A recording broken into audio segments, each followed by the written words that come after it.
Vous avez tous suivi ce matin et depuis quelques jours la détérioration de la situation sécuritaire à Kanyabayonga, dans les territoires de Lubero, en province du Nord Kivu.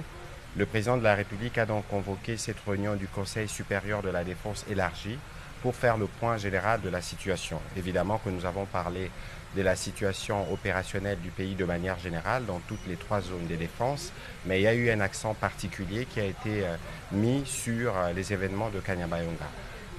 Après 3 heures, après près de 3 heures des discussions et un tour d'horizon avec les différentes autorités militaires, des perspectives et des mesures ont été proposées au président de la République pour que les forces armées de la République démocratique du Congo puissent très rapidement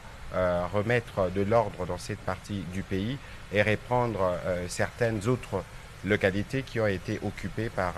les forces, de forces rwandaises, parce que c'est d'elles qu'il s'agit. En même temps, le président de la République a tenu à rendre un vibrant hommage aux forces armées de la République démocratique du Congo qui défendent au prix de leur vie la patrie, et il a lancé un appel à toutes les populations de cette partie du pays, mais aussi à tous les Congolais. D'ailleurs, il y aura un message du 30 juin dans les heures qui suivent. Il aura l'occasion de revenir